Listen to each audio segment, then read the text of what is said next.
کوئی بھی آدمی اپنی انفرادی نماز میں واجب جان بوجھ کے چھوڑ دے، 3 مسئلے ہیں الگ الگ، غور سے سننا چاہیے۔ کوئی بھی آدمی، امام ہو یا مقتدی، واجب چیزیں جان بوجھ کر چھوڑ دے ارادتاً تو نماز ٹوٹ گئی۔ مثلا امام نے دعائے قنوت چھوڑی جان بوجھ کے اور رکوع میں چلا گیا، نماز ختم ہو گئی۔ ایک آدمی نے جان بوجھ کر قوما اور جلسہ چھوڑا۔ قوما اور جلسہ کیا ہوتا ہے؟ رکوع کے بعد جب آپ کھڑے ہوتے ہیں سیدھے یہ قوما ہے، سجدے اور رکوع کے درمیان سے ہی کھڑا ہونا، تمام ہڈیاں اپنی جگہ پہ واپس آ جائیں، دونوں سجدوں کے درمیان اتنے اطمینان سے بیٹھنا کہ ہر ہڈی اپنے جوڑ میں جا کر بیٹھ جائے، یہ واجب ہے۔ یہ ہم حنفیوں کے نزدیک واجب ہے۔ جان بوجھ کے اگر کرے گا نا نماز ٹوٹ جائے گی۔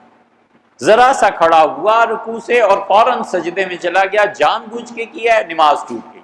مسئلہ نہیں جانتا، یہ ہمارا کوئی ذمہ نہیں ہے، اس کا اپنا ذمہ ہے کہ مسئلہ سیکھ۔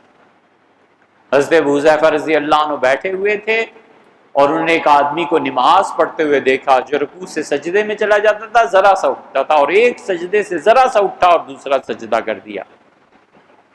تو انہوں نے سلام پھیرنے پہ سے بلایا اور کہا تمہارا کیا دین ہے، مذہب کون سا ہے؟ اس نے کہا اسلام۔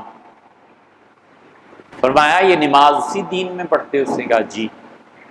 کتنے سال سے؟ اس نے کہا 30 سال سے۔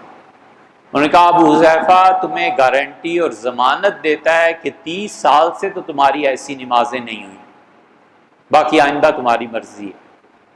اور پھر انہوں نے کہا میں نے رسول اللہ صلی اللہ علیہ وسلم کو دیکھا تھا، تمہاری جیسی نماز اس آدمی نے آپ کے پڑھی تھی، اور نبی کریم صلی اللہ علیہ وسلم بلا کے فرمایا تھا کہ رکوع سے سیدھا کھڑا ہونا ہے اور دونوں سجدوں کے درمیان اطمینان سے بیٹھنا ہے، اور اگر یہ تم نہیں کرو گے تو تمہاری نماز نہیں ہوگی۔ یہ واجبات جان بوجھ کے چھوڑے امام یا مقتدی نہیں، یہ واجبات جان بوجھ کے چھوڑے امام یا اپنا نماز پڑھنے والا فرد، نماز ٹوٹ گئی۔ دوسرا درجہ یہ آ جاتا ہے کہ امام جان بوجھ کے چھوڑ دے اور مقتدی نہ چھوڑے تو امام کی نماز ٹوٹ گئی، لہٰذا مقتدی کی بھی ٹوٹ۔ تیسرا درجہ یہ آیا کہ سہون رہ گیا امام سے یا مقتدی سے، یاد ہی نہیں رہا، غلطی ہو گئی، تو امام سجدہ سہو کرے، فرد نماز پڑھ رہا ہے اپنی اکیلی، سجدہ سہو کرے، امام کے پیچھے دعائے قنوت نہیں پڑھی، امام کے پیچھے اس نے رکوع سے کھڑا نہیں ہوا، دونوں سجدوں کے درمیان بیٹھا نہیں ہے، جلدی کی، تو یہ واجب اس سے ساقط ہے، نماز ہو جائے گی۔